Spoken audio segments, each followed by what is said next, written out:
안녕하세요. 저는 올해 40살 정도 된 남자입니다. 평범한 회사원이고 아직 결혼은 하지 않았어요.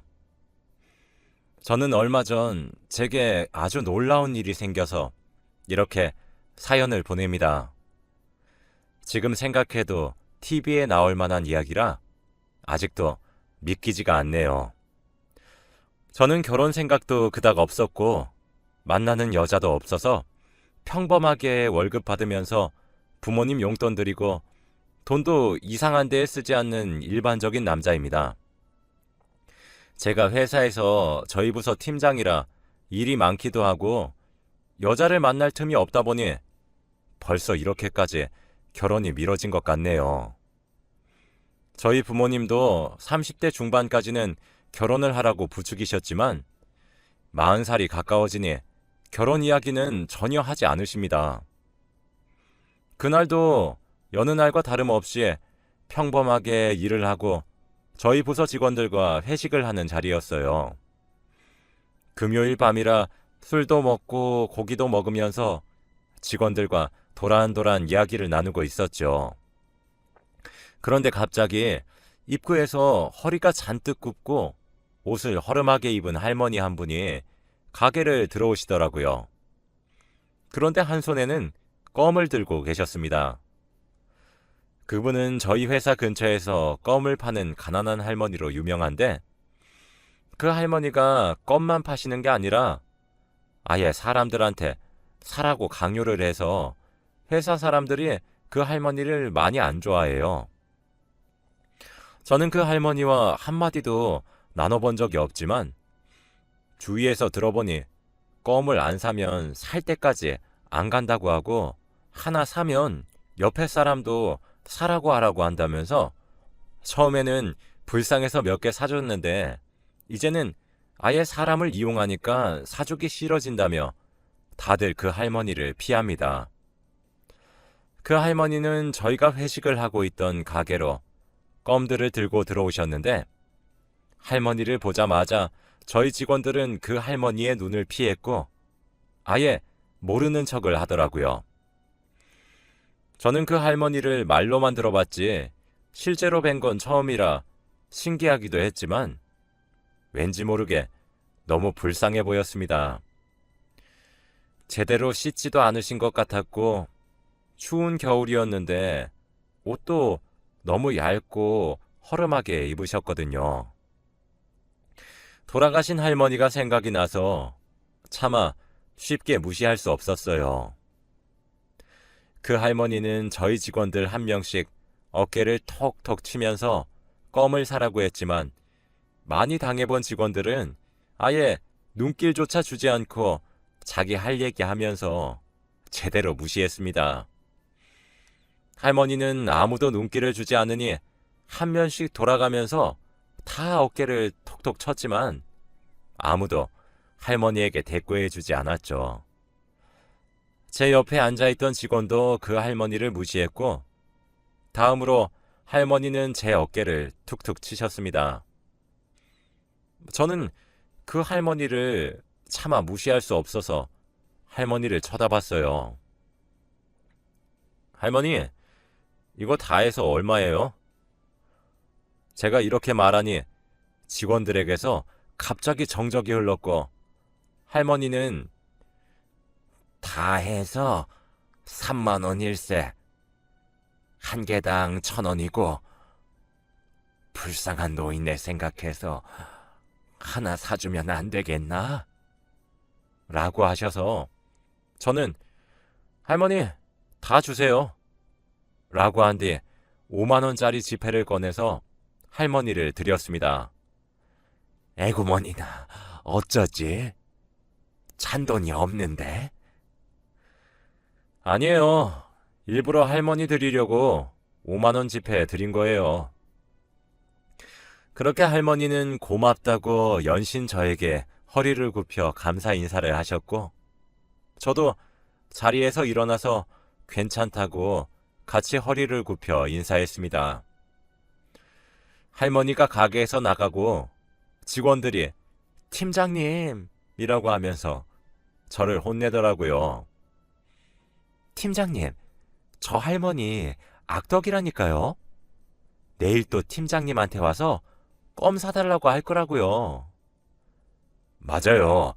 그리고 저도 들은 얘긴데 저 할머니 부자라는 말이 있어요. 아, 진짜요? 근데 저 할머니 정말 악덕인 게 저도 처음에 계속 샀다가 너무 도가 지나칠 정도로 부탁을 많이 하셔서 이젠 아예 무시해요.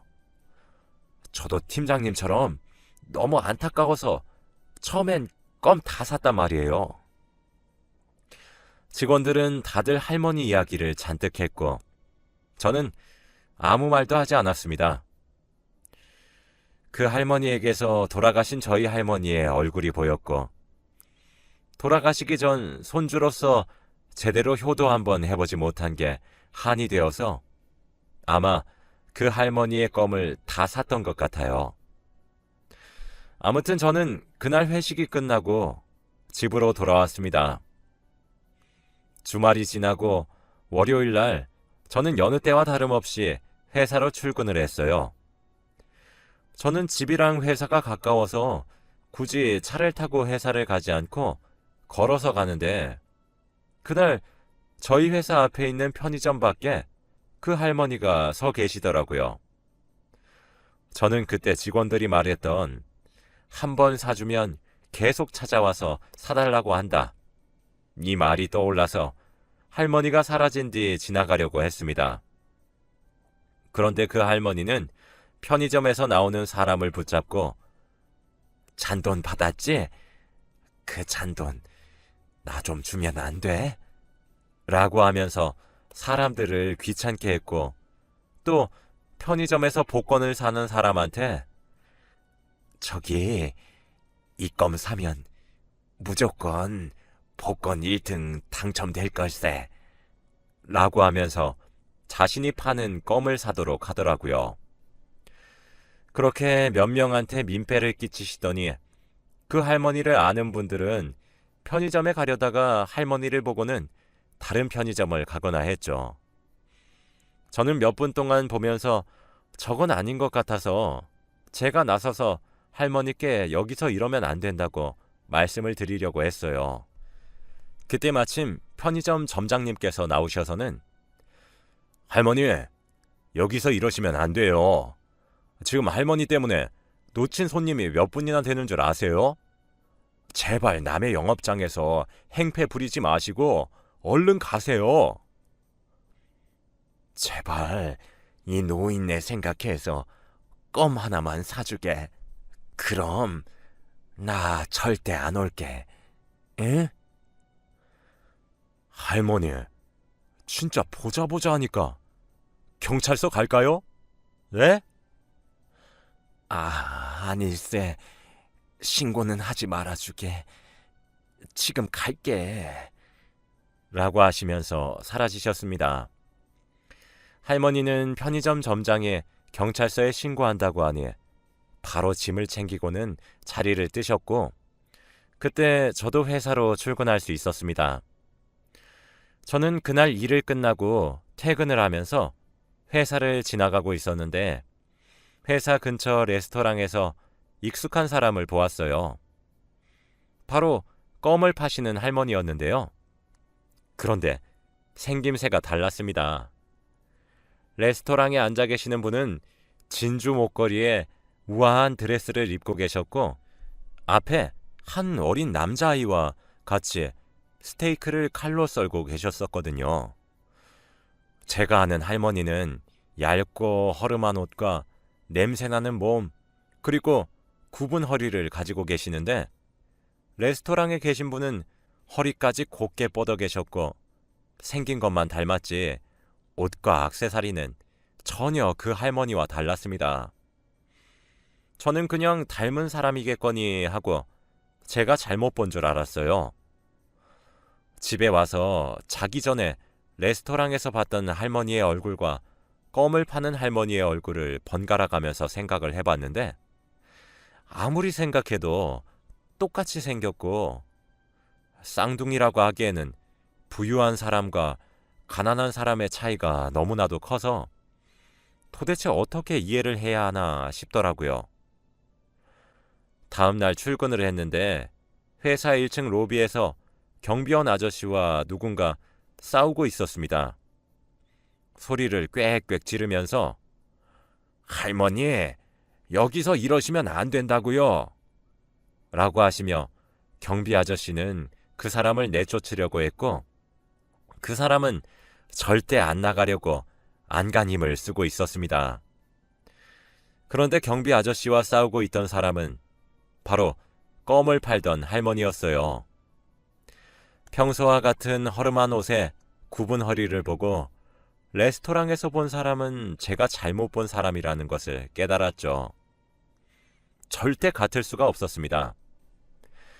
저는 경비 아저씨를 말리고 아저씨, 제가 아는 사람이라서 제가 잘 타이를게요. 죄송해요. 라고 한 뒤에 할머니를 데리고 회사 건물 밖으로 나갔어요. 할머니, 이제 이거 그만하세요. 라고 했습니다. 아이고, 이게 내 돈줄인데 어떻게 그만할꼬? 우리 손주가 지금 많이 어려. 몸도 많이 아픈데 병원비는 없고 내가 껌 팔아서 한두 푼 모아서 우리 손주 수술시켜야요. 할머니, 딱한 사정은 알겠지만 여기 사시는 분들 다 저마다 사정 하나씩은 다 가지고 있다고요.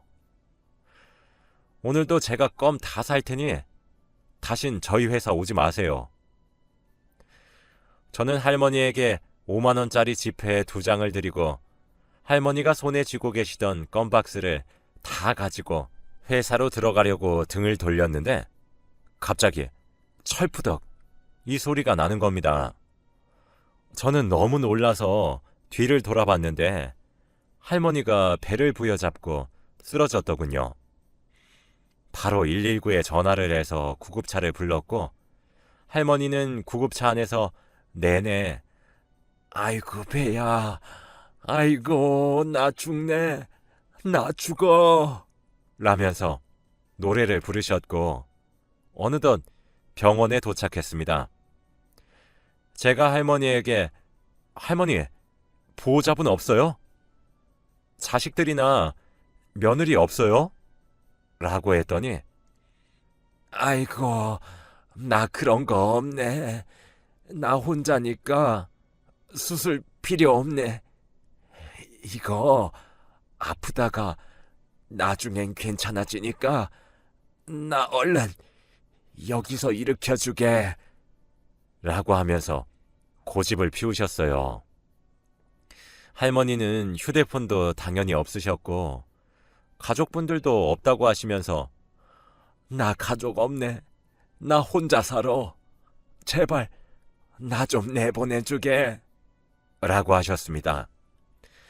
그런데 간호사가 결국 보호자분을 알아내서 연락에 성공했는지 몇십 분 뒤 한 남자와 여자가 응급실로 뛰어오더라고요.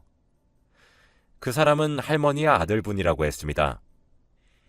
그런데 할머니의 후줄근한 복장과는 다르게 쫙 빼입은 양복과 반짝이는 구두를 신고 있었고 여자는 며느리라고 했는데 우아한 원피스를 입고 있더라고요. 그들은 한눈에 병원 사람들의 시선을 사로잡았고 그 사람들이 먼저 할머니의 보호자가 아니라고 했으면 못 알아볼 뻔했습니다.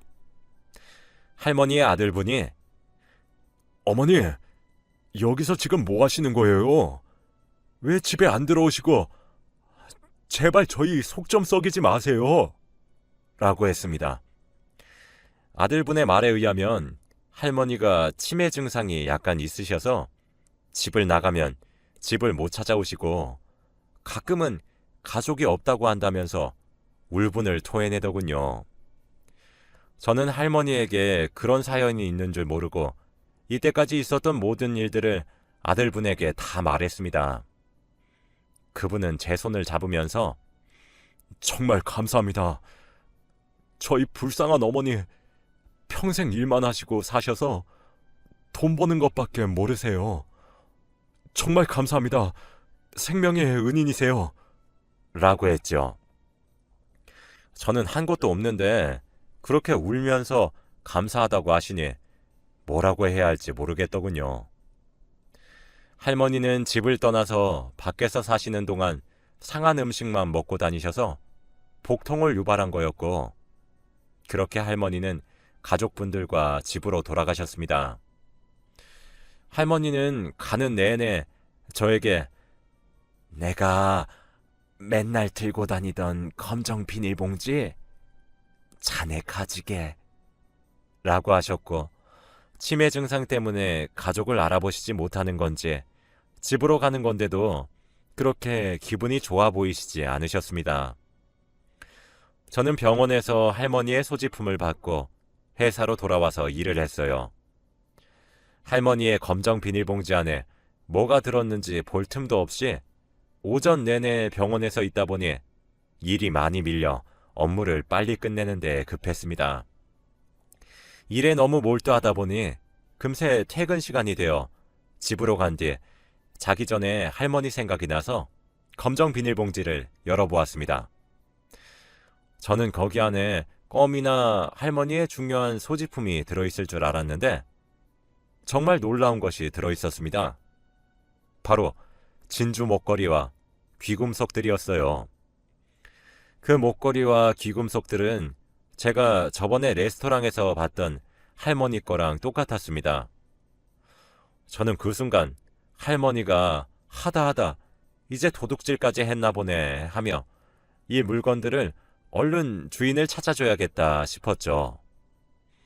내일 경찰서에 가려고 했으나 제가 반나절 이상 들고 있었으니 제가 범인으로 의심받을 것 같아서 바로 경찰서로 갔습니다. 딱 봐도 수백만 원은 할 것 같은 목걸이와 귀금속들이었어요. 저는 당장 집 근처 경찰서에 가서 자초지종을 다 설명한 뒤 귀금속들을 다 주었습니다. 그렇게 몇 주가 흘렀고 기억에서 할머니가 사라져갈 쯤 저희 회사 앞에 익숙한 사람이 서 있었어요. 바로 그 할머니였는데 무언가 이상했습니다. 그때 그 레스토랑에 계시던 할머니였거든요. 옷도 똑같았어요. 저는 우선 모르는 사람이니까 옆을 지나갔는데 제 팔목을 턱 잡더군요. 그러더니 자네 나 좀 살려주게 라고 하면서 옷을 걷어 올리는데 팔에는 멍자국이 가득했습니다. 저는 너무 놀라서 입을 틀어 막았어요. 그 할머니는 저에게 우선 내 생김새가 좀 다르지?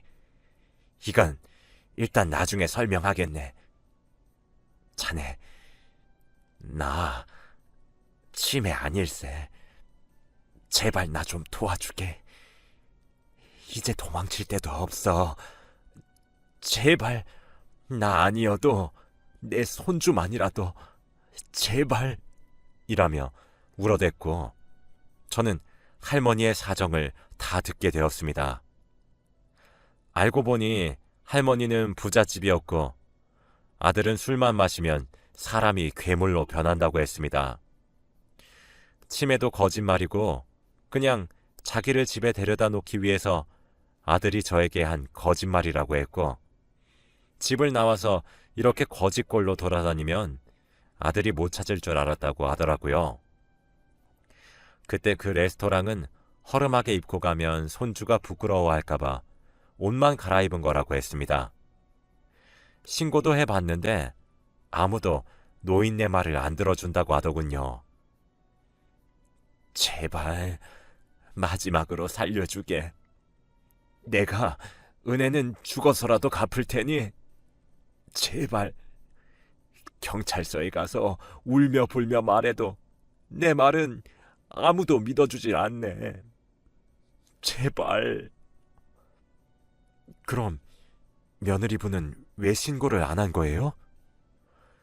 아들이 며느리가 신고하면 내 손주한테까지 피해가 갈 거라고 엄포를 놨거든. 내가 죽을 죄를 지었지. 우리 며느리한테 어떻게 그런 아들을 낳아서. 아이고. 그리고 지 아들 아픈데도 남자는 강하게 커야 한다나 뭐라나. 옛날에는 수술도 없었는데 잘만 살았다며 절대 아들 수술 안 시켜준다네. 저는 아들분의 충격적인 만행에 너무 놀라서 할머니를 데리고 바로 경찰서로 향했습니다. 거기서 바로 신고 접수를 하고 얼마 뒤에 그 아들분이 연행이 되었죠. 그 사람은 놔, 다 필요 없어. 다 죽여버릴 거야. 라고 하면서 폭언을 내뱉었어요. 그 사람은 알고 보니 음주운전에 뺑소니에 엄청나게 많은 전과들이 있었고 회사도 아버지께 물려받았는데 제대로 일을 하지 않아서 밑에 이사들이 다 회사를 운영하고 있다고 했습니다. 그 사람은 동네 사람들의 명백한 증거 때문에 감옥에 들어가게 되었고 할머니는 며느리와 손자 셋이서 살게 되었죠. 할머니는 제게 연신 고맙다면서 너무 고맙다며 생명의 은인이라고 했습니다. 나도 우리 아들 하나밖에 없어서 처음에는 이러다 말겠지 했네. 그런데 원래 착했던 애가 술만 먹으면 그렇게 변해가지고는 며느리에게 온갖 폐악질을 부리는 게 아니겠나. 너무 심해서 내가 그만하라고 하니 그때부터 그 불똥이 나한테 튀는겨. 우리 손주는 방구석에서 귀 막고 울고 있고 우리 손주 우는 걸 내 두 눈으로 보는데 정말 피눈물이 나는 것 같았어. 어릴 때부터 아빠 사랑 못 받고 자라서 아휴, 불쌍한 우리 손주. 아이고. 할머니는 신세한탄을 하시면서 펑펑 울었습니다. 자네 아니었으면 아마 나 이렇게 세상 떴을지도 몰라. 우리 손주 드디어 행복하게 살 수 있겠구려. 정말 고맙네. 라고 하셨어요. 제가 한 건 아무것도 없었는데 이렇게까지 고마워하시니 민망하더라고요. 며느리분도 제게 고맙다고 말씀하시면서 연신 고개를 숙였습니다. 그렇게 그날 저도 후련한 마음으로 집에 왔죠. 그런데 며칠 뒤 집에 우편이 하나 날라왔더라고요. 그래서 아무 생각 없이 봉투를 열었는데 저는 너무 놀랐습니다. 바로 할머니가 저에게 감사의 의미로 건물을 선물해 주셨거든요.